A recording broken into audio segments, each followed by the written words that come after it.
Assalamualaikum warahmatullahi wabarakatuh. Salam kebajikan untuk kita semua.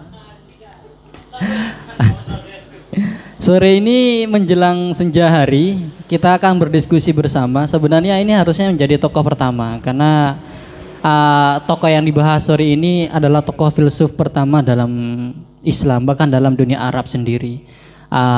Hari ini kita akan mengkaji bersama salah satu tokoh tersebut yang bernama Al-Kindi.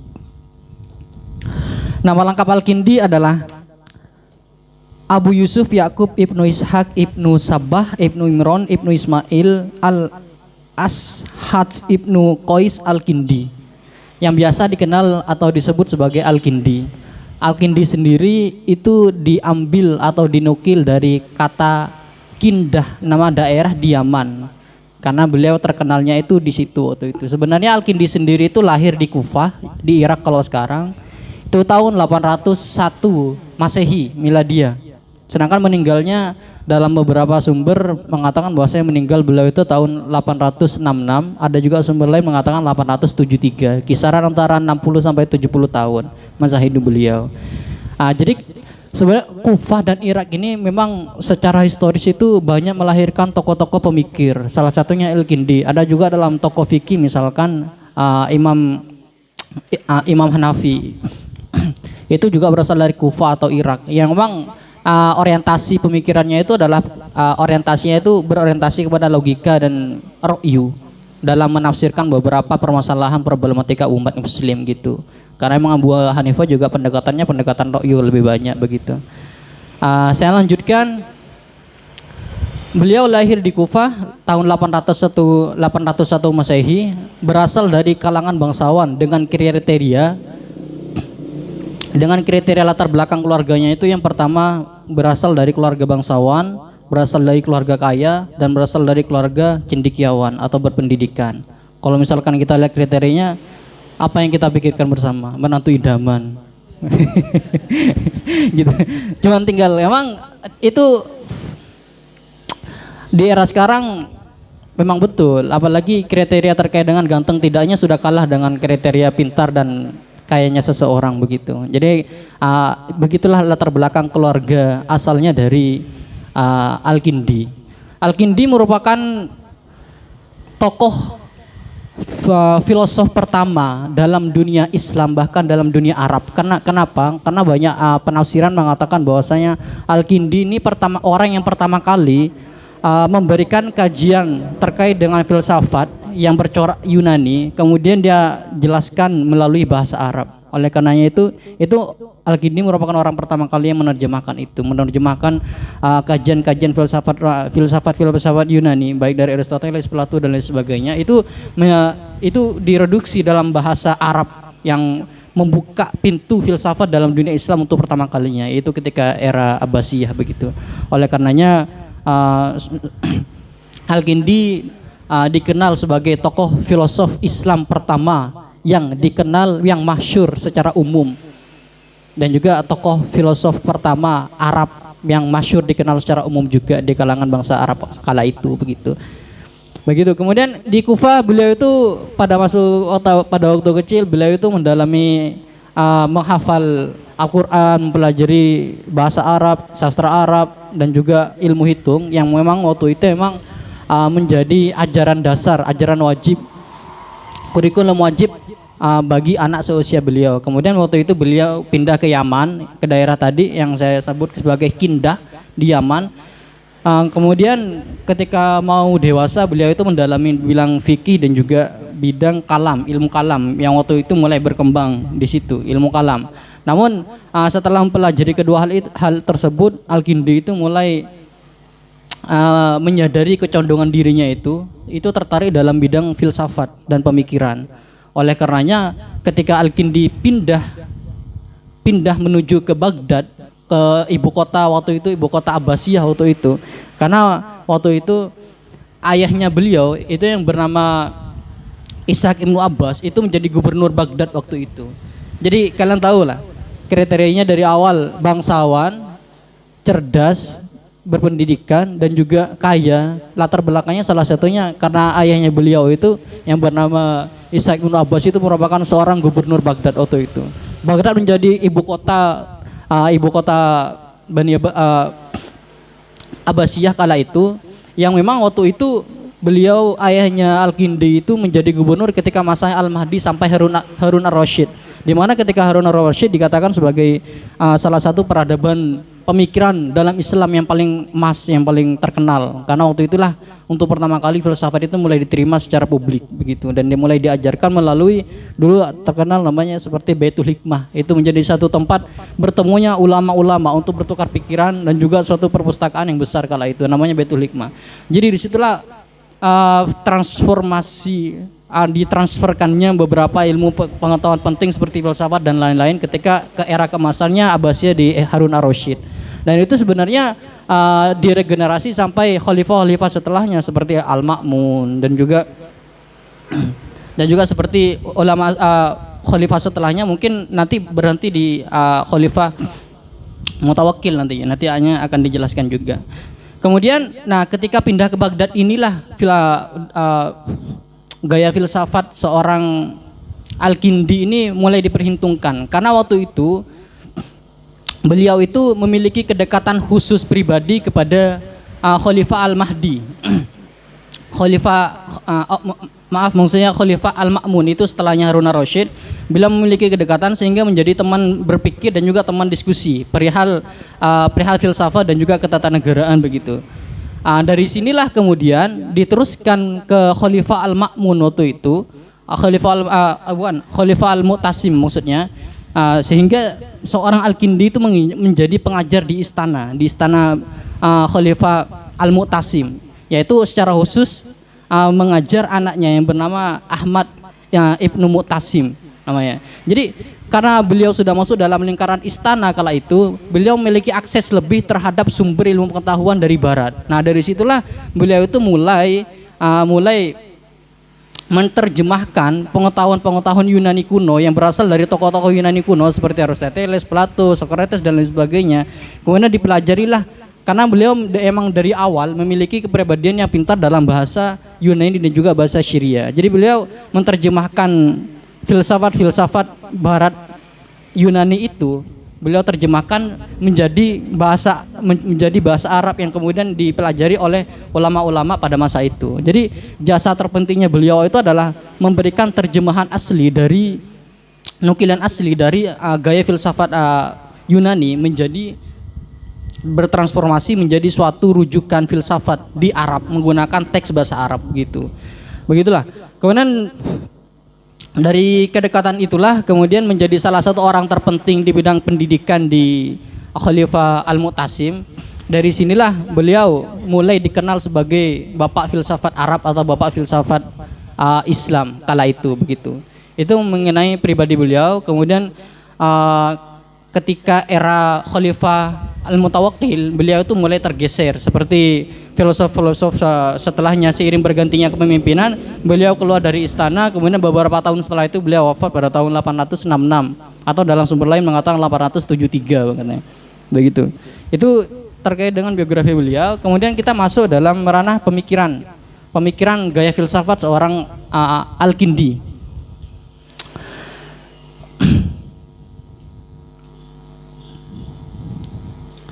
Al-Kindi merupakan orang yang pertama kali berusaha menjelaskan Tuhan secara rasional dan filosofis. Saya ulangi, secara rasional dan filosofis, tidak secara empiris. Karena kalau secara empiris saya akan katakan berulang-ulang, Tuhan itu bisa diketahui secara empiris ketika di surga nanti. Katanya kalau dalam surat Al-Qayyimah katanya wujuhu yawma idzin nadhirah ila rabbiha nadhirah. Pada suatu saat nanti akan ditampakkan wajah-wajah mereka itu dengan Tuhan mereka secara langsung katanya. Jadi kalau misalkan ada seseorang yang minta bukti secara empirik tentang Tuhan, ya masuk Islam dulu, kemudian mati syahid, surga nanti ngelihat. Jadi pada saat itulah memang secara pembuktian secara empirik Tuhan itu bisa diketahui begitu. Jadi selama ini eksistensi Tuhan menurut Islam itu hanya bisa dicapai melalui pendekatan rasional dan juga pendekatan keyakinan melalui pengetahuan ilahi begitu. Jadi itulah Al-Kindi itu merupakan orang yang pertama kali mengenalkan Tuhan secara rasional dan filosofis begitu. Itu Al-Kindi. Karena menurut Al-Kindi teori dasarnya adalah begini, kata Al-Kindi terkait dengan Tuhan itu. Seberapapun luasnya alam semesta ini, kalau misalkan kita runut dari segi terciptanya, dari segi asal usulnya, seberapapun jauhnya kita runut menggunakan teori Big Bang, menggunakan teori nebula, menggunakan teori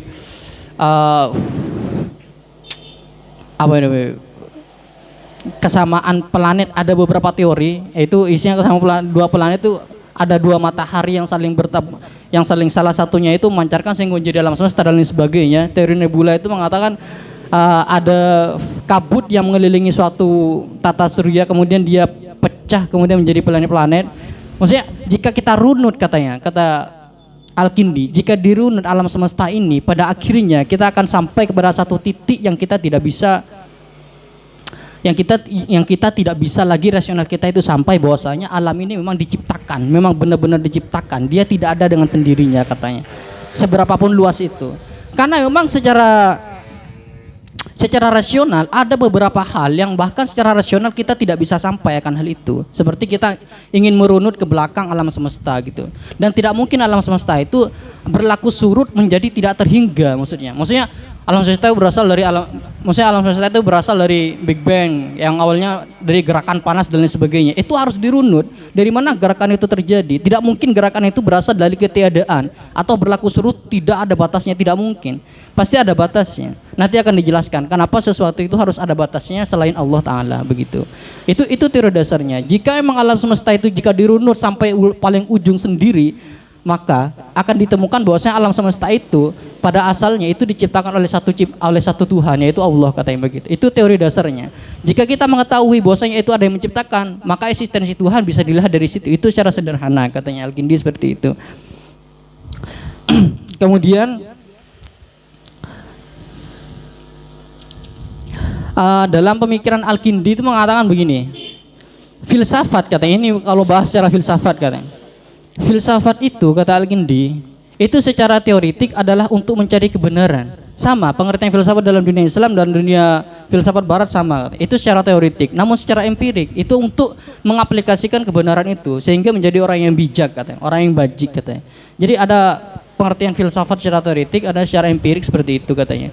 Dan yang paling utama, kata Al-Kindi, adalah filsafat tentang Tuhan. Al-filsafatul ula itu yang berisi tentang filsafat ketuhanan. Karena kenapa? Karena Tuhan itu, katanya Al-Kindi, itu merupakan satu ilah dari segala akibat yang akan terjadi setelahnya. Begitu. Jadi misalkan seperti gerak Big Bang itu terjadi, itu kan akibat kenapa dia bergerak, begitu. Yang menyebabkan apa, ilahnya apa? Itu kan balik kepada yang paling dasar, itu adalah Tuhan, katanya, yaitu Allah sendiri. Jadi ilah sebab yang paling pertama kali itu adalah pasti Allah yang menggerakkan, Allah yang menciptakan dan lain sebagainya, katanya Al-Kindi, seperti itu. Jadi mengetahui ilah, mengetahui sebab awal yang pertama kali itu lebih mulia daripada mengetahui akibat yang terjadi setelah itu, akibat dari Big Bang, dari lainnya. Jadi untuk mencapai seorang yang bijak secara hakiki harus mengetahui ilah yang paling dasar dulu, apa katanya, yaitu mengetahui Allah dan eksistensinya, begitu, katanya. Jadi sebelum kita bahas alam, sebelum kita bahas ini dan sebagainya, kita harus mengetahui apa sebenarnya ilah paling dasar dalam kehidupan ini, yaitu yang menciptakan dan lain sebagainya, itu Allah Ta'ala, begitu, katanya. Kemudian bicara filsafat lagi, filsafat menurut Al-Kindi itu kan, Al-Kindi itu filosof pertama kali dalam dunia Islam lah, secara sederhananya seperti itu. Dan beliau itu berusaha ingin menggandeng antara filsafat dan juga ilahi atau wahyu, begitu. Itu menjadi satu entitas yang menjadi satu, gitu. Karena kenapa? Karena menurut Al-Kindi, katanya, sebenarnya argumentasi dalam Al-Quran itu sebenarnya menciptakan suatu kebenaran, menyampaikan suatu kebenaran yang sama sekali tidak pernah bertentangan dengan logika atau nalar dari manusia. Begitu. Cuman hipotesa seperti ini, kata Al-Kindi, itu harus dipahami secara esensial, bahwasanya memang kita harus memahami betul bahwasanya yang dimaksud itu adalah alat yang dipakai manusia dalam bernalar dan juga dalam beragama itu sebenarnya sama. Misalkan manusia berlogika menggunakan akal pikiran dan manusia beragama menggunakan wahyu dan juga menafsirkannya melalui logika, begitu, katanya.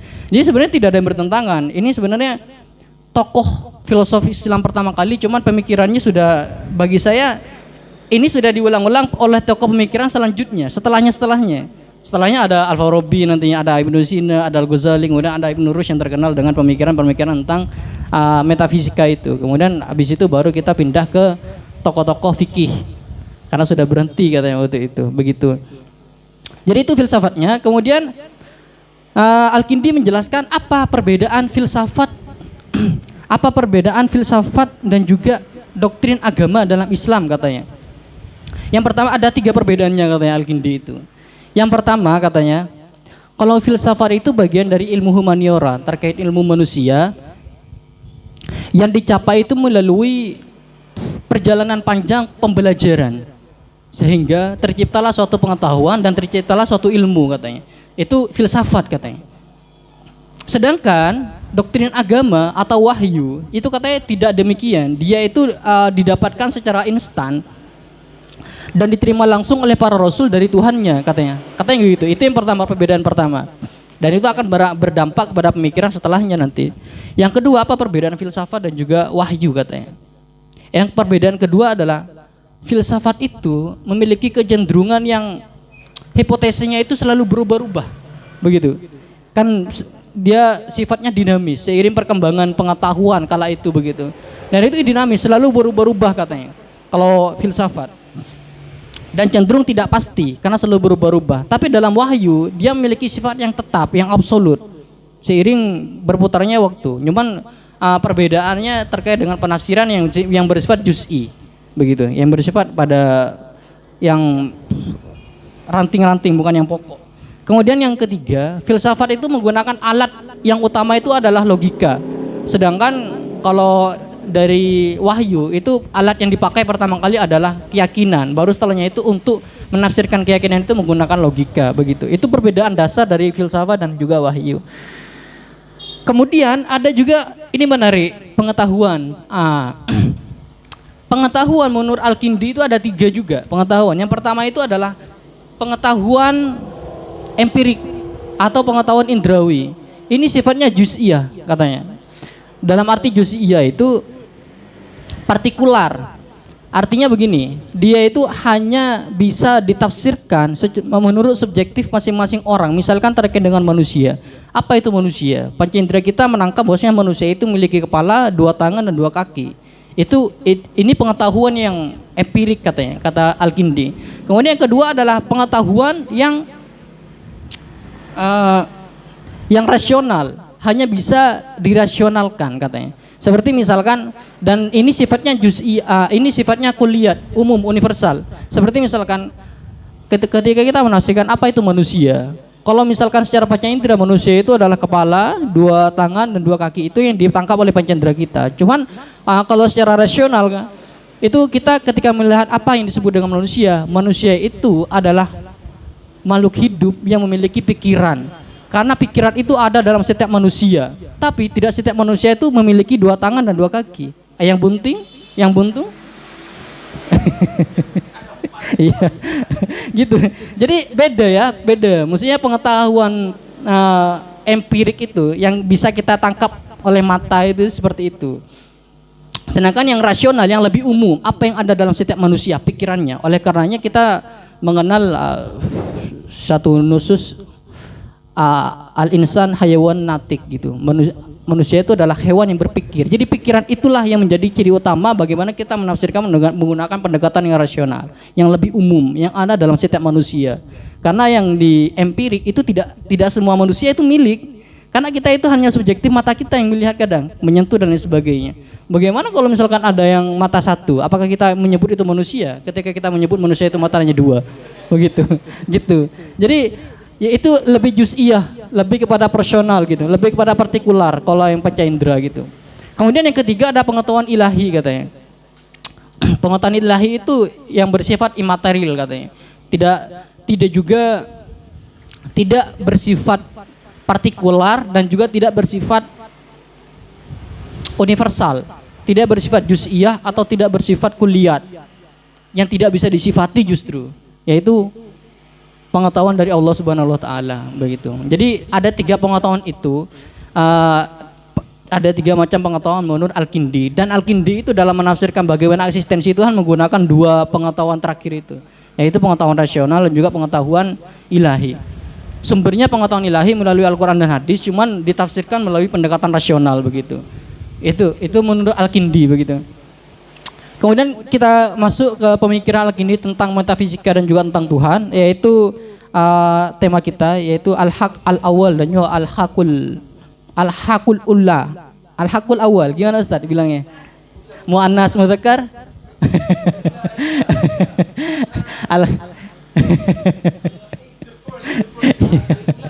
Enggak, soalnya mudzakkar. Al-haqul awal dan juga al-haqul wahid. Gimana kau udah lupa? Yang artinya itu yang benar itu tunggal. Yang benar itu yang esa itu hanya satu katanya. Maksudnya yang benar itu yang paling benar untuk pertama kali. Sisanya itu merupakan kalau dalam teori al-wahid al-hakiko sama. Al-wahid al-hakiko yang benar itu hanya satu katanya. Sama sebenarnya, kita hanya berputar-putar dalam hal bahasa saja.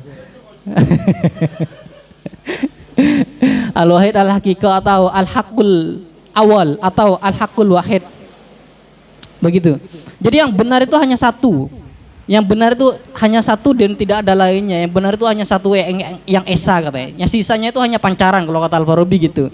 Melalui teori emanasinya. Ibnu Sina dan Al-Farabi melalui teori emanasinya begitu. Yang benar itu satu, sisanya itu adalah pancaran. Nanti pancaran pertama berpikir pertama, kemudian terciptalah terciptalah langit dan lain sebagainya, malaikat dan lain sebagainya. Itu nanti mungkin di pertemuan selanjutnya kita bahas itu. Begitu. Jadi melalui teori ini Al-Kindi ingin menjelaskan bahwasanya seluruh aspek dalam kehidupan ini itu hanya berasal dari satu yang esa, begitu. Yaitu Allah Subhanahu wa taala begitu. Dan tidak ada pengertian lainnya, hanya satu dan tidak ada lainnya begitu. Kemudian bagaimana sebenarnya Tuhan itu bisa dikenal atau diketahui? Pengetahuan terkait dengan Tuhan katanya Al-Kindi itu hanya bisa ditangkap melalui pendekatan-pendekatan rasional terkait dengan ciptaan-ciptaannya. Ini tafsiran klasik sebenarnya. Kalau kata Rhoma Irama, adanya bumi ini bukti adanya Tuhan. Kalau lagunya begitu.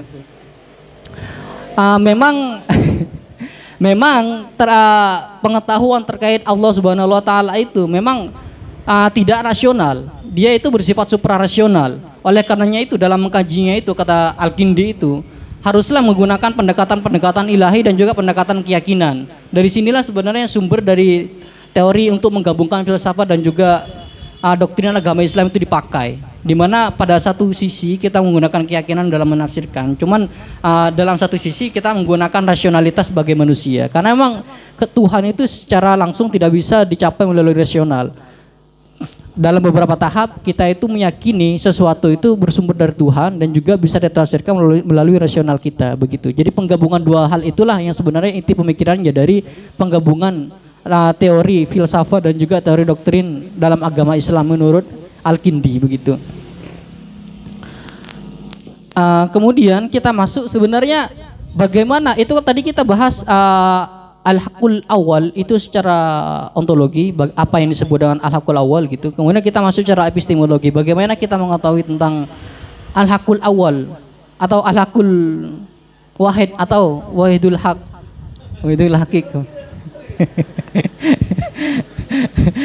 Kita masuk bagaimana kita mengetahui eksistensi dari Allah itu katanya. Ada 3 dalil yang dipakai oleh Al-Kindi untuk mengetahui bahwasanya Allah itu ada loh sebenarnya. Itu menggunakan pendekatan rasional untuk menjelaskannya. Yang pertama itu katanya ada dalil namanya dalil pembaharuan, bukan, dalil baharu alam atau dalam beberapa kajian disebut sebagai dalil gerak katanya. Sebenarnya tafsirannya sama. Tafsirannya begini. Alam itu katanya. Alam itu jika kita runtut ke belakang itu memiliki 2 unsur yang paling utama, yaitu gerak dan yang kedua adalah waktu.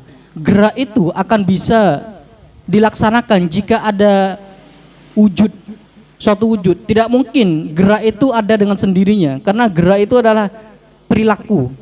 Jadi perilaku itu harus ada wujudnya katanya. Kata Al-Kindi seperti itu. Jadi dua unsur ini sebenarnya katanya gerak dan juga waktu ini merupakan dua esensi dari alam ini berasal katanya. Gerak dan waktu. Gerak itu berasal dari wujud suatu benda, begitu. Kita bahas dari wujud dan juga waktu. Pertanyaan mendasar ke teman-teman, apakah waktu dan wujud atau gerak itu dia bergerak atau dia berwujud atau dia memiliki waktu dengan sendirinya atau ada yang menciptakan? Itu pertanyaan dasar sebenarnya. Apakah dia bergerak dengan sendirinya tanpa ada yang menggerakkan? Begitu. Kemudian apakah gerak, wujud dan waktu itu memiliki batas atau tidak katanya? Mungkin yang paling dasar begini. Apakah waktu itu memiliki batas atau tidak? Dari mana? Kalau memiliki batas, tafsirannya adalah waktu itu bermula dari waktu sekian dan akan berakhir waktu sekian. Begitu tafsirannya.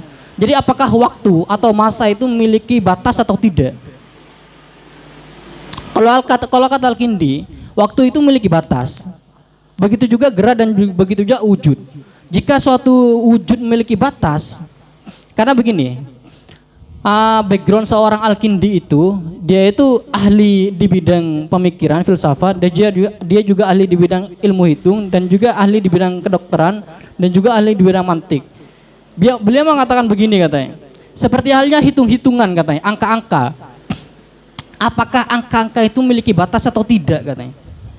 Coba, hutang Indonesia sekarang berapa coba?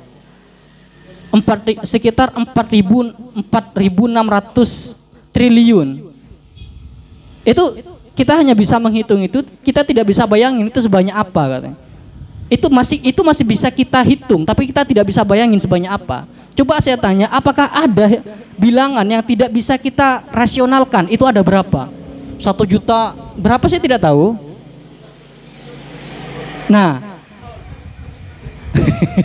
enggak, seberapa banyak bilangan angka yang bisa ditangkap oleh rasional manusia? Awalnya 9, setelah ada 0. Tidak. Apakah yang tidak bisa ditangkap manusia tetap disebut rasional?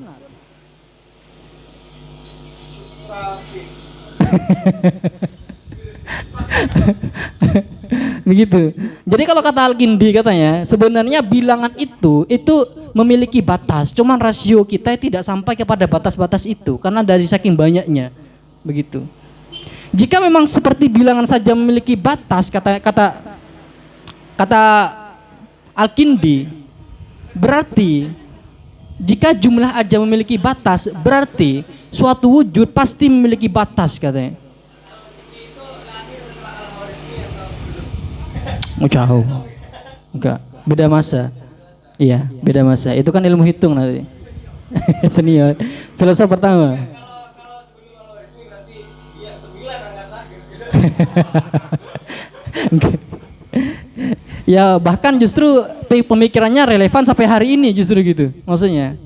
Gitu. Jadi pendekatan-pendekatan yang digunakan oleh Al-Kindi itu relevan sampai hari ini seperti itu gitu. Jadi katanya jumlah saja memiliki batas katanya. Kapan dia berawal dan kapan dia berakhir, cuman rasio kita tidak bisa menangkap kapan dia berakhir. Kalau dia berawal bisa kita sebut 0 atau 1 katanya. Dan ketika ada awalan, itu pasti dia ada memiliki batas katanya. Seperti juga manusia yang berawal dari Adam katanya, dia pasti ada batasnya sampai kapan. Seperti juga alam katanya. Jadi kalau misalkan wujud ada batasnya, berarti kalau wujud ada batasnya, pasti ruang ada batasnya. Misalkan dalam satu tempat banyak wujud gitu, dia pasti ada batasnya sampai di mana wujud itu sampai katanya. Tidak mungkin jika wujud ada batasnya, ruang tidak ada batasnya, tidak mungkin. Kalau misalkan satu alam semesta, satu bumi ini adalah batas dari ruang dari wujud itu, maka di luar bumi tidak akan ada wujud katanya. Jadi bahkan ruang itu ada batasnya. Jika ruang ada batasnya katanya, kata Al-Kindi, maka sejatinya waktu itu ada batasnya katanya. Begitu. Kapan waktu itu dimulai dan kapan waktu itu berakhir. Cuman rasio kita tidak bisa menangkap kapan itu dimulai dan kapan itu berakhir katanya. Begitu. Itu kata Al-Kindi. Jadi kata Al-Kindi terkait dengan yang pertama itu dalil gerak atau dalil baharu alam. Jadi alam itu memiliki waktu yang terbatas katanya, menggunakan pendekatan barusan ya. Jadi kata Al-Kindi, alam semesta itu memiliki waktu gerak itu memiliki batas katanya. Dan dari batas inilah sebab pertama kali diciptakannya nantinya di depan itu, yang paling awal sendiri itu Allah menciptakan itu sehingga menciptakan bongkahan kecil yang pada akhirnya kalau misalkan kita sambungkan kepada teori barat, pada akhirnya menciptakan gerak, menciptakan waktu, dan terciptalah suatu Big Bang. Begitu. Jadi Allah lah yang menciptakan gerak, Allah yang menciptakan waktu, Allah lah yang menciptakan jumlahan, dan Allah yang menciptakan suatu masa dan lain sebagainya. Itu adalah sebab pertama, ilah pertama katanya. Baru setelahnya itu akan ada akibat dan akan ada sebab setelahnya. Muncul gerak, muncul waktu, kemudian itu akan berakibat kepada muncullah satu masa, suatu yang berbentuk volume, habis itu membesar dan lain sebagainya. Nah, akibat-akibat yang saling beruntun inilah harus kita tarik ulur ke belakang, dan dia tidak akan berlaku surut dan tidak akan berlaku tidak ada, begitu. Karena mustahil suatu hal itu berasal dari ketiadaan katanya. Hanya itu berasal dari suatu yang ada, yang hak katanya. Cuman rasio kita tidak bisa menangkap itu katanya. Itu yang pertama, itu dalil baharu alam katanya. Kata Al-Kindi katanya. Untuk meyakinkan dalil yang pertama, beliau bertanya katanya, apakah wujud dari alam semesta ini menandakan dia tercipta dengan sendirinya? Tiba-tiba ada alam semesta? Oh tidak katanya. Tidak katanya. Semua yang ada itu pasti tercipta. Semua yang ada pasti sebab dari suatu akibat gitu. Sebab dari suatu ilah. Jadi dari ilah itu menyebabkan sesuatu sehingga dia itu terjadi gitu. Tidak mungkin dia ada dengan sendirinya ada begitu. Itu kalau kata Al-Kindi. Yang kedua ada dalil keberagaman dan kesatuan katanya. Ini hampir dekat dengan teori emanasi sebenarnya. Sebenarnya kata Al-Kindi, apa yang ada di bumi misalkan, keberagaman fauna, flora, manusia memiliki watak yang beragam, kemudian flora yang memiliki tumbuhan yang bermacam-macam, kemudian binatang yang memiliki wujud bermacam-macam, itu sebenarnya tidak dengan sendirinya muncul langsung plok memiliki beragam, beraneka ragam, bermacam-macam wujud seperti itu katanya. Kalau kata Al-Kindi melalui pendekatan rasionalnya, semua itu pasti berasal dari satu wujud yang tidak bisa dibagi lagi katanya, yaitu Al-Haq katanya, yaitu Tuhan itu sendiri. Baru dari satu wujud itulah nanti terpancar suatu wujud-wujud lainnya seperti binatang, seperti tumbuhan, seperti manusia, seperti benda yang lainnya. Itu pasti berasal dari satu wujud. Itulah dalil keberagaman kalau kata Al-Kindi katanya. Jadi semuanya itu tidak ada yang tiba-tiba terjadi katanya. Kenapa dulu adalah masa dinosaurus yang keanekaragaman itu diisi dengan dinosaurus, kemudian dinosaurus itu punah dan diganti dengan hewan-hewan kecil setelahnya. Jadi itu tidak terjadi serta-merta seperti itu. Kalau itu terjadi serta-merta seperti itu, harusnya ada beberapa dinosaurus yang wujudnya sama. Kenapa meteor jatuh menewaskan seluruh makhluk hidup bernama dinosaurus waktu itu? Kok kebetulan kayaknya? Bahkan buaya tidak serupa dengan yang dulu maksudnya. Kalau misalkan, nah itu. jadi kalau misalkan mendengar pendekatan rasional seperti itu, bahkan keanekaragaman di dunia ini memiliki satu sumber yang satu katanya.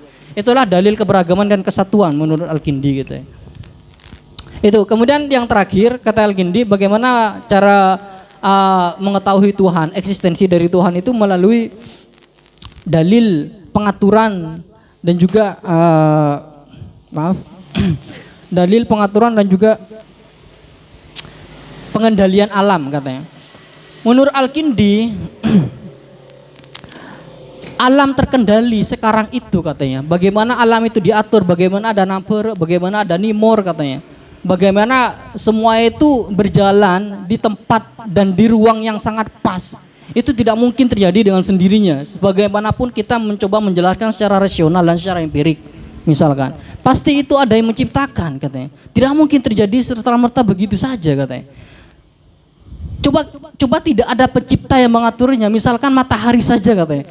Matahari, ini contoh ya, matahari kalau misalkan tidak bergerak seperti itu, lebih dekat 10 cm dari bumi, mungkin kita sudah kepanasan dan mati katanya. Kalau misalkan kita tidak mengelilingi matahari secara sempurna dan pas. Atau mungkin matahari lebih ke belakang sedikit 5 meter. Mungkin kita sekarang kedinginan dan mati katanya. Jadi tidak mungkin semua yang ada di bumi ini itu tidak ada yang mengatur secara pas dan proporsional seperti saat ini katanya. Pasti ada yang mengendalikan, pasti ada yang mengatur kata Al-Kindi. Sejauh apapun kita mencoba menjelaskan secara rasional. Katanya begitu. Jadi pasti ada yang ngatur bagaimana terciptanya tanaman dari hujan dari air, kemudian pasti itu ada yang mengatur. Terkait dengan hukum-hukum alam juga, bagaimana ketika kita terkena api kok panas, itu pasti ada yang mengatur seperti itu. Begitu. Jadi melalui tanda-tanda seperti itulah kita dapat mengetahui bahwasanya bahkan bumi dan alam semesta ini ada yang mengatur dan ada yang mengendalikan seperti itu. Jadi melalui ketiga dalil itu menjadi alasan utama bagaimana kita mengetahui eksistensi Tuhan menurut Al-Kindi. Mungkin itu saja pengetahuan dari saya. Sisanya kita akan lanjut diskusi. Assalamualaikum warahmatullahi wabarakatuh. Ya, sebelumnya saya ingin memastikan kembali. Apakah cek lanjut ya? Sebenarnya saya ingin memastikan kembali apakah benar menurut Al-Kindi itu segala sesuatu yang ada di muka bumi ini pasti ada penciptanya dan semuanya diciptakan oleh Tuhan. Gitu ya. Nah, sekarang kita sebab awal. Iya, Ilah yang paling awal. Tanya yang nyiptain meja siapa ya? Bukan Tuhan, manusia nanti. Cuman manusia tercipta dari apa? Maksudnya runtutan paling awalnya itu akan bermuara kepada Tuhan. Oh, runtutan paling awal. Berarti jika demikian, berarti segala sesuatu yang terjadi baru-baru ini, apakah itu disebabkan oleh Tuhan juga?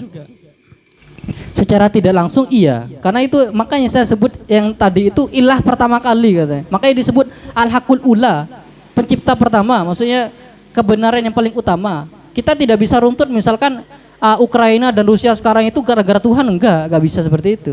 Itu maksudnya jika kita runtut alasan rasionalnya misalkan karena Ukraina masuk ke NATO dan sebagainya, itu pada akhirnya alasan yang paling utama nanti bisa jadi karena ke Tuhan.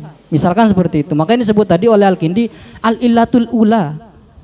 Alasan pertama kali yang akan menciptakan akibat-akibat setelahnya, katanya begitu.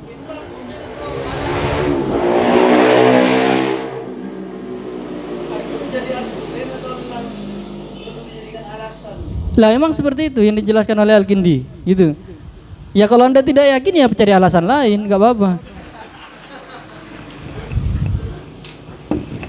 Nah, lantas segala sesuatu yang terjadi di sekitar kita baru-baru ini, kalau secara berarti logikanya jika demikian Al-Kindi juga sepakat bahwasanya segala sesuatu yang terjadi baru-baru ini, meskipun kita tidak tarik secara historis, itu juga disebabkan oleh Tuhan gitu ya?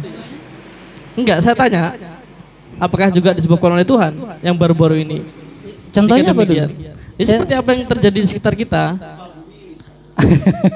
Ya kalau suka gempa bumi lah, apa gitu, rumah roboh atau apa, orang tabrakan, rumah roboh atau lain sebagainya. Ya, enggak kalau itu, karena tapi emang ya asalnya memang dari awal, emang kayak ya saya jelaskan lebih luas mungkin seperti ini. Ini sebenarnya teori ini sama dengan teorinya Aristoteles yang mengatakan dia itu mengatakan causa prima, penggerak pertama katanya. Penggerak pertama. Jadi apa yang terjadi di bumi ini sebenarnya yang menggerakkan pertama kali, bukan penggerak langsung.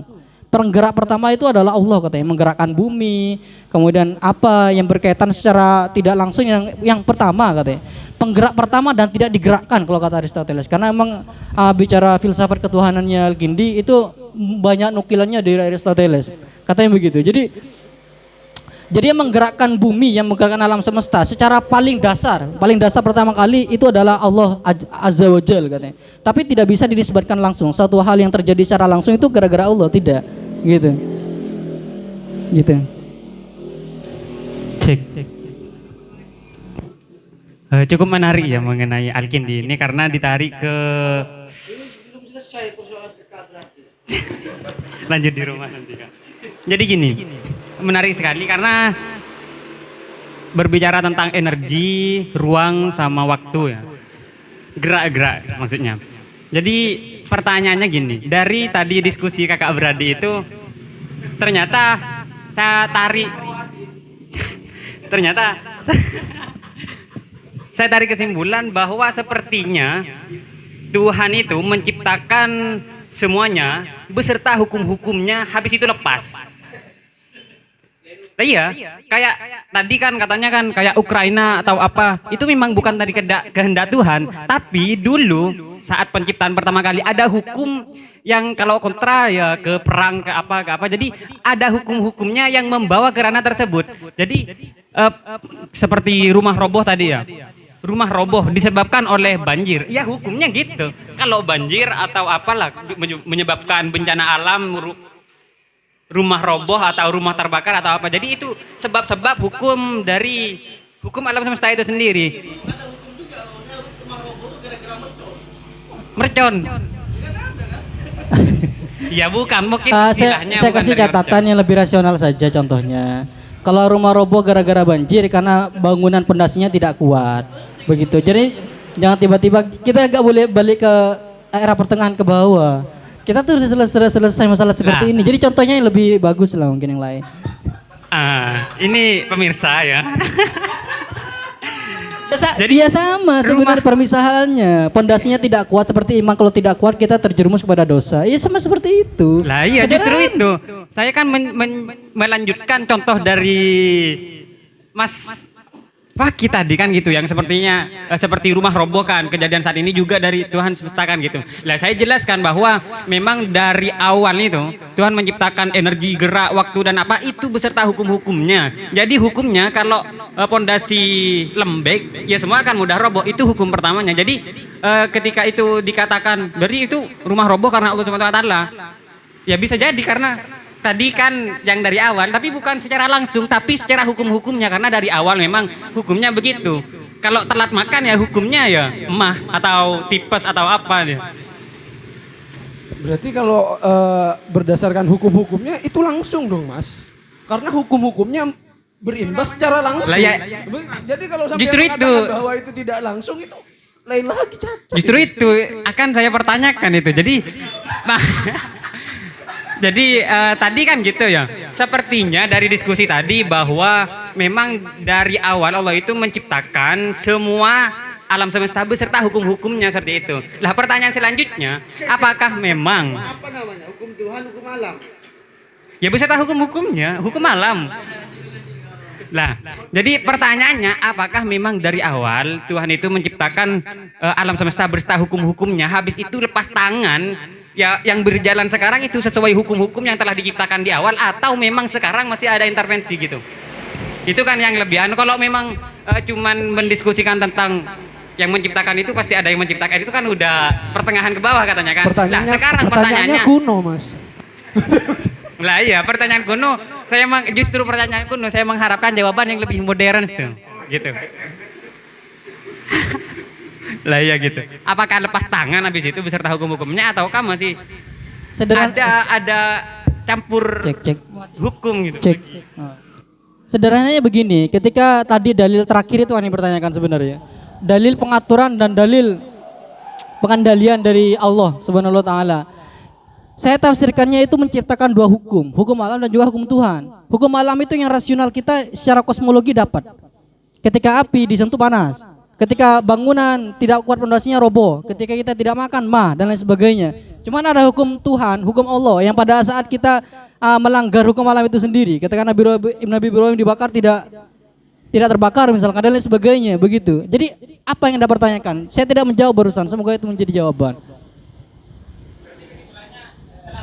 Iya, setelah menciptakan, iya itu dia, setelah menciptakan hukum alam secara umum berlaku kepada seluruh manusia, ada hukum-hukum Allah yang memang dinisbatkan kepada manusia secara khusus untuk tidak lepas tangan kepada yang kamu maksud itu tadi. Itu mungkin tafsiran mengenai dalil pengendalian alam dan juga pengaturan alam. Oh ya. Dalam konsep ketuhanan Al-Kindi, menurut Al-Kindi itu Tuhan berkehendak atau bertindak itu perlu sebab enggak? Tuhan itu berkehendak ataupun bertindak itu perlu sebab enggak? Misal kayak gini, Tuhan memberikan rezeki kepada Firman karena sebabnya Firman bertakwa misal. Apakah selalu memerlukan ya misal berprestasi lah gitu. Apakah menurut pemikiran Al-Kindi itu Tuhan masih membutuhkan alasan enggak atau sebab? Sehingga dari tadi kan ada hukum-hukum itu. Karena kadang saya berpikir terkait keadilan Tuhan. Kenapa yang menjadi nabi Yahudi itu mesti Nabi Ibrahim gitu, enggak saya dulu, enggak dilahirkan dulu, misal seperti itu. Kan mesti dipertanyakan sebab. Kan mesti loh kok saya kok dijadikan hamba biasa kayak gitu kan. Sama-sama manusia kok kayak gitu kan, punya rasional juga, punya tindakan juga. Kan mesti bertanya seperti itu. Saya sebagai manusia gitu. Makanya saya tanya, kira-kira Tuhan itu berkehendak ataupun bertindak itu apa diikat dengan sebab nanti? Atau memang perlu sebab atau enggak gitu? Menurut Al-Kindi itu. Kalau menurut Al-Kindi, Al-Kindi gak pernah ngomong itu. Cuma kalau menggunakan penalarannya Al-Kindi, ya Tuhan itu memiliki sebab. Cuman yang kita tidak bisa ketahui sebabnya itu apa. Seperti misalkan kita masuk surga, itu pasti dinilai oleh Tuhan dengan segi apanya, bukan karena ibadah kita, tapi karena karomah dari Tuhan itu sendiri. Jadi kita itu diberikan rezeki setiap hari bukan karena doa-doa kita.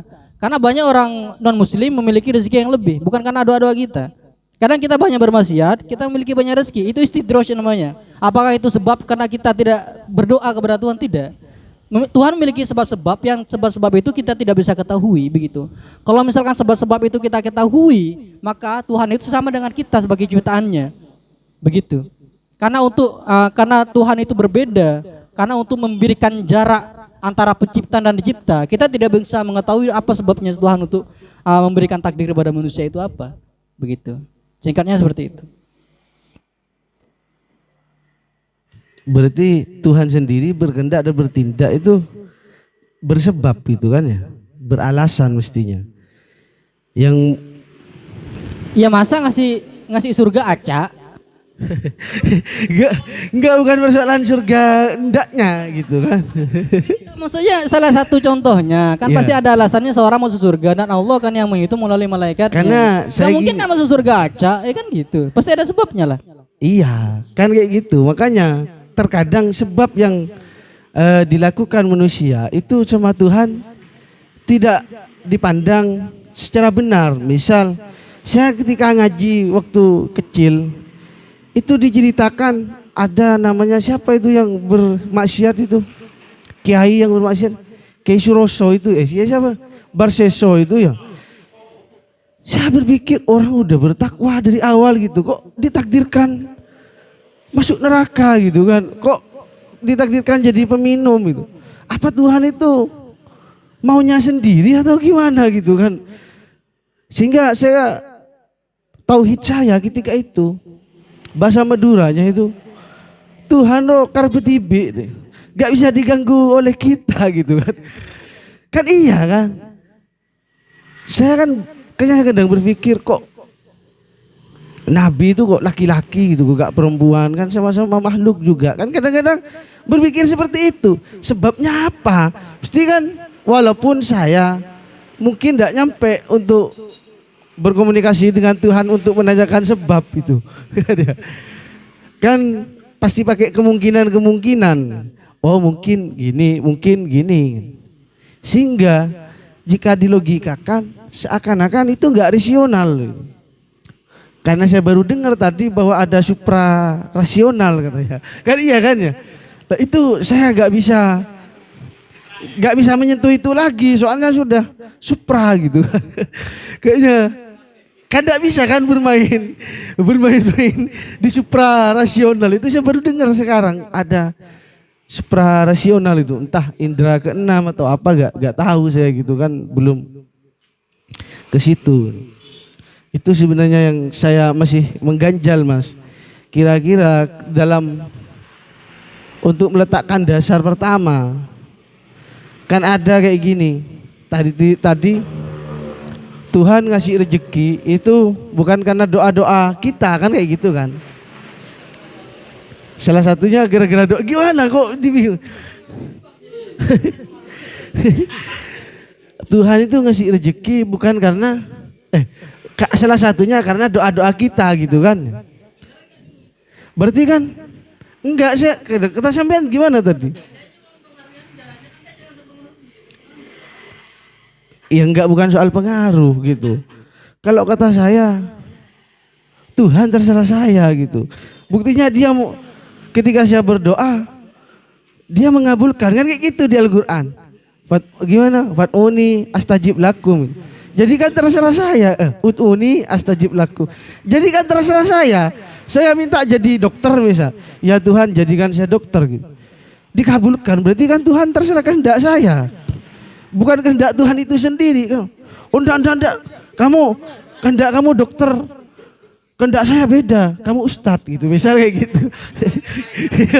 Itu, ini berbicara kehendak. Jadi kan siapa sebenarnya yang kehendak Tuhan dan kehendak kita gitu. Kadang-kadang saya diceramai kayak gini mas, di dalam satu akidah.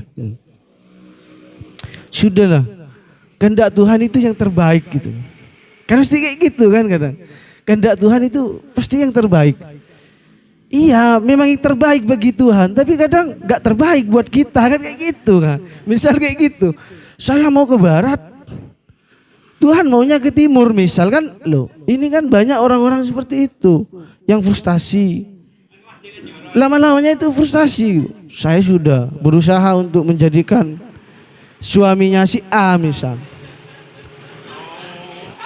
Lama-lama si A itu gak mau gitu, berpaling gitu. Pasti ujung-ujungnya ngomongnya, sudahlah, takdir Tuhan yang terbaik gitu. Saya tanya kadang, terbaik bagi siapa? Kalau nggak terbaik bagi kita, buktinya kita masih sakit. Gara-gara kejadian ini kita sakit hati, galau, kan iya kan? Apa yang terbaik bagi Tuhan atas kegalauan kita? Misal kayak gitu. Makanya saya kan tanya, kehendak Tuhan itu perlu alasan enggak, perlu sebab gitu. Kan kalau tauhid-tauhid kita yang di madrasah-madrasah itu kan gimana itu yang wujud kita ada kayak gitu kan ya? Iya, ada punya kehendak sendiri, gak membutuhkan sebab apapun kan kayak gitu. Jadi saya mau jadi dokter, sama Tuhan mau dijadikan ustadz, gak salah Tuhan, memang punya Tuhan kayak gitu kan. Seakan-akan kan saya diajarkan kayak gitu kan. Dan tadi ada ilah katanya, ilah segalanya adalah Tuhan. Itu yang mas. Ilah pertama itu pasti Tuhan yang menggerakkan kayak gitu mas. Jadi Tuhan itu belum sebab enggak kayak gitu untuk berkehendak itu. Maksudnya kenapa firman kok dijadikan seperti ini? Sebabnya apa gitu? Misalnya gitu. Ya, begini, ini sebenarnya menjawab secara tidak langsung. Begini, oleh karenanya itu pengetahuan yang ada dalam diri manusia, baik itu secara rasional dan juga empirik, itu memiliki ruang dan waktu yang terbatas, begitu. Ketika kita menginginkan sesuatu A untuk kita dapatkan, sedangkan kita tidak dapatkan itu, maka sesungguhnya kalau kata Allah, saya itu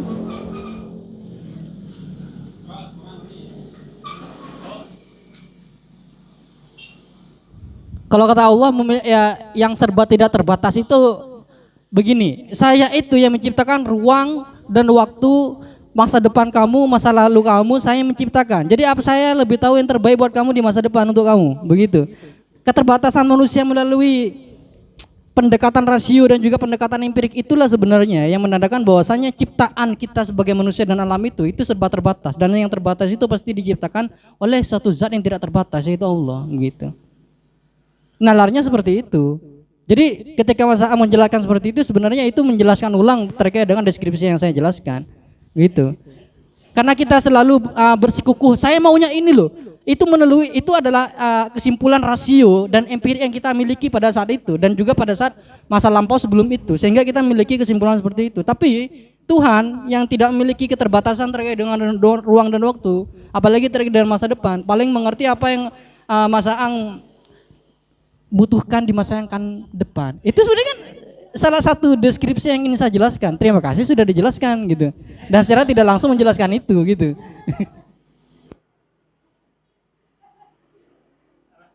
Berarti nanti nalarnya kayak gini. Kita gak usah lagi memikirkan surga dan neraka. Sekalipun kita masuk neraka, itu kehendak Tuhan gitu kan. Kan iya, kalau udah kehendak Tuhan, ya kita harus terima saja kan kayak gitu. Kita gak, Kibar Siso tadi menjadikan ceritanya menjadi kiai sakti ya. Kan kayak gitu, alim gitu. Tapi masa depannya masuk neraka gitu. Tapi saya berpikir, loh, orang yang ngasih neraka Tuhan juga kok kan. Karena ilah ula kan, akul ula, apa kata tadi? Landasan pertama yang membuat dia seperti itu. Saya mau jadi apapun, orang Tuhan yang memberikan kan kayak gitu. Saya mau jadi dokter, kayak mau ustadz, mau kiai, orang Tuhan kok yang memberikan. Berarti harus nalarnya seperti itu, Mas. Gak ada lagi sebab yang lain kita tabrakan karena kita bermain di jalan raya misal. Enggak gitu. Kita mesti berarti nalarnya nanti setelah mempelajari Al-Kindi. Cuma tabrakan enggak masalah. Orang Tuhan juga kok yang berkehendak kan kayak gitu. Kan harus seperti itu lama-lama nanti kalau ditarik secara rasional kita di sosial. Kamu harus bangga soalnya Tuhan yang memberikan kamu nasib seperti ini. Kayak gitu seakan-akan. Kan iya, karena menjadi landasan pertama kan. Sehingga gak ada lagi hal-hal yang buruk di kita itu di dunia. Mau jadi pelacur kah? Cuma, loh, kamu harus bangga sekalipun jadi pelacur. Saya kasih catatan sebelumnya. Dasar utama kamu menjadi pelacur itu udah kehendak Tuhan. Kayak gitu. Karena kadang-kadang gitu, Mas. Saya kasih catatan sebelum ini melebar sejauh senegatif mungkin. Begini, menggunakan analogi terkait dengan manusia dan masa depannya tidak boleh menggunakan dalil yang pertama, tapi menggunakan dalil yang ketiga. Yang dalil ketiga itu terkait dengan pengaturan dan juga pengendalian alam dan keteraturannya. Bahwasanya alam itu sudah diatur sedemikian rupa, ya, beserta dengan hukum-hukumnya. Jadi kalau Anda tidak belajar pasti Anda bodoh. Kecuali kalau misalkan ilmu laduni yang langsung dilai Allah, yang itu memang hukum Allah, inilah yang dipakai, dalil ini yang dipakai untuk menganalogikan contoh dari saudara. Jangan menggunakan dalil pertama bahwasanya alam itu berasal dari illatul awal, itu illatul ula, sebab pertama. Mari kita runtut yang benar, jangan kita berpikir secara salah menggunakan dalil yang salah. Jika kejadiannya perilaku seperti itu kita akan menggunakan dalil yang ketiga bahwasanya semua yang terjadi dalam kehidupan manusia itu ada yang mengatur, ada pengendalian alam dan juga ada yang mengatur alam itu katanya. Jadi pengaturannya itu tercipta dari hukum alam dan juga hukum Allah itu sendiri. Yang pertama pasti yang berkaitan Allah. Cuman emang dari awal sudah ditetapkan bahwasanya kalau api itu dipegang ya panas. Kalau Anda tidak belajar ya bodoh. Kalau kita melanggar hukum itu, entah itu menjadi lebih baik atau lebih buruk, itu adalah hukum Allah. Entah nanti ketika megang korek api kita langsung terbakar tangannya, itu kan melanggar hukum alam sebenarnya. Padahal kan volume api seperti itu cuman. Atau kita tidak kepanasan, itu sudah masuk dalam hukum Allah itu sendiri. Begitu. Jadi tidak bisa kita menggunakan analogi nasib seseorang, menggunakan analogi dalil yang pertama, bahwasanya yang menciptakan itu adalah Allah. Bukan, itu adalah dalil pertama, itu dalil gerak dan juga dalil baharu alam. Itu hanya perwujudan dari asal usul alam dan segala ciptaan yang ada di alam, begitu. Awal bagaimana terciptanya alam dan juga bagaimana terciptanya wujud-wujud yang ada di alam, begitu. Jadi kalau misalkan kita runtut dari sini analoginya tidak pas, begitu.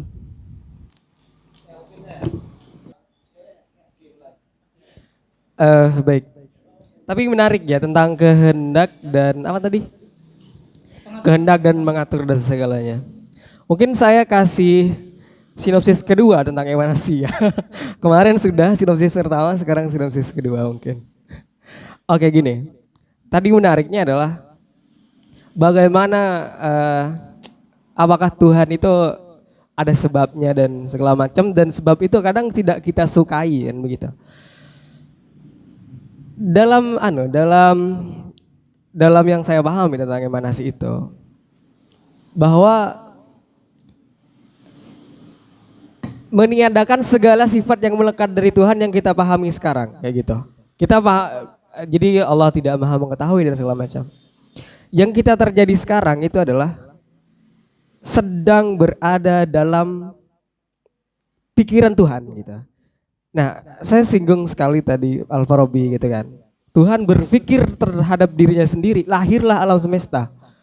Jadi Tuhan sedang beraktivitas gitu. Kita sedang berada dalam aktivitas Tuhan. Gitu. Kita sedang bertuhan gitu. Ini adalah aktivitasnya gitu. Dan inilah aktivitas Tuhan yang kita jalankan. Kayak gitu. Jadi Tuhan berpikir terhadap dirinya, lahirlah alam semesta. Kita sebut karena untuk memperkecil rasio kehadiran Tuhan itu, kita sebut itu manusia. Kita sebut itu rasional. Kita sebut itu kesedihan, mungkin kebahagiaan gitu ya. Kayak gitu. Karena apa ya? Karena kalau kita sebut Tuhan Maha mengetahui gitu. Umpamanya pengetahuannya sama kayak kita. Kita merasa sakit perut. Tuhan juga tahu rasa sakit perut kayak apa gitu. Tuhan tahu rasanya mati dipenggal. Kan gitu kan. Tuhan masa mengetahui semuanya kan. Jadi singkatnya, simpelnya, kita sedang dalam aktivitas Tuhan itu. Tuhan sedang berada dalam pikirannya gitu. Karena Tuhan berpikir terhadap diri sendiri, lahirlah ini, alam ini gitu. Itu singkatnya ya, itu mentahnya. Mungkin nanti melebar itu mungkin kita bisa rasionalkan dengan sedikit mungkin. Kita sebutnya itu karena nggak ada kosakata lain kan. Masa mungkin sedang duduk terbalik atau gimana yang lebih cocoknya kan gitu kan. Nah, kita dalam pikiran Tuhan begitu. Iya, kalau menurut Farabi ya Tuhan berpikir, cuman bagaimana pikirnya tidak diketahui. Kalau diketahui, Tuhan adalah ciptaan juga jadinya. Jadi untuk memberikan garis yang besar antara ciptaan dan pencipta, itu ciptaan itu tidak boleh tahu apa aktivitas Tuhan begitu. Bagaimana zat itu berpikir, bagaimana zat itu bertindak dan lain sebagainya. Ya makanya kalau kita lebarkan, kalau menggunakan pendekatan teori emanasi misalkan, Allah berpikir menciptakan semua tatanan yang ada di dunia ini. Cuman ya kita lebar juga bahwasanya setelah itu gaya teologi kita itu semakin berkembang. Terciptalah Jabariyah, Qadariyah misalkan. Qadariyah mengatakan bahwasanya tidak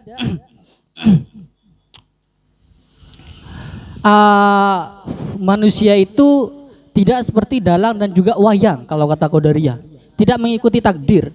Tuhan itu menciptakan potensi kepada manusia untuk secara merdeka melakukan aktivitasnya, begitu. Kalau kata Jabariyah, oh tidak, memang dari awal apa yang saya sekarang mengatakan seperti ini adalah perkataan dari Tuhan, sesuai dengan konsep yang pertama tadi, emanasi. Itu kan ini kan teori klasik sebenarnya dari Al-Farabi dan juga Ibnu Sina. Bahwasanya ini memang berkembang ketika era Abbasiyah. Memang ketika itu Mu'tazilah memang baru gancar-gancarnya begitu. Dan semakin ke belakang pemikiran-pemikiran seperti ini kan semakin berkembang. Yang dari awalnya yang klasik itu mengatakan bahwasanya seluruh apa yang terjadi di bumi ini merupakan perilaku dari Allah Subhanahu wa taala melalui emanasi, itu salah satu teorinya. Bahwasanya ketika Allah berpikir menciptakan saya sekarang duduk di sini dan lainnya, ini sebenarnya pikiran klasik sebenarnya.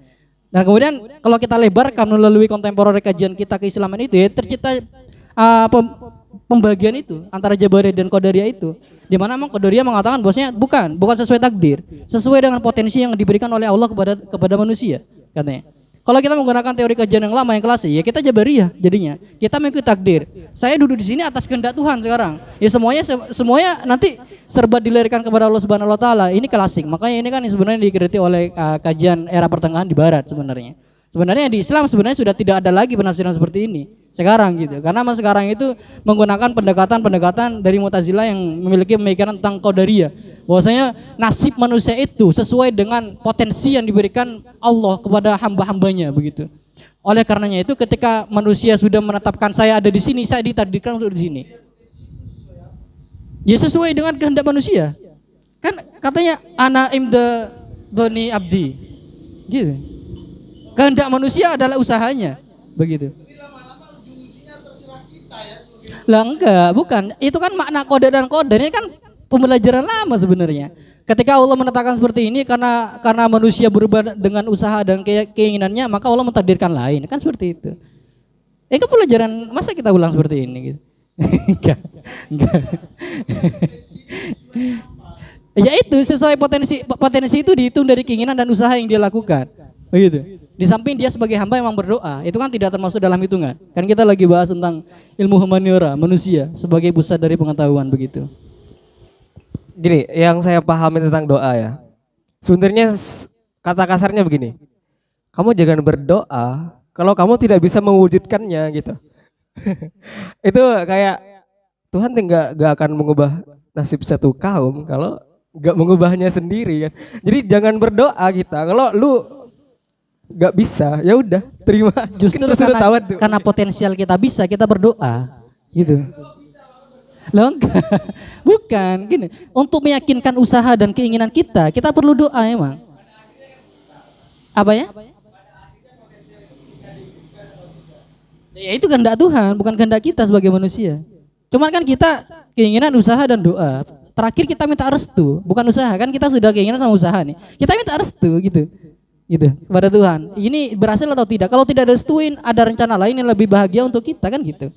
Yang dengan keterbatasan kita mengetahui masa depan yang kita akan lalui, maka kita harus berhenti di situ. Dengan keterbatasan kita di samping ketidakbatasan dari Tuhan itu sendiri kan begitu.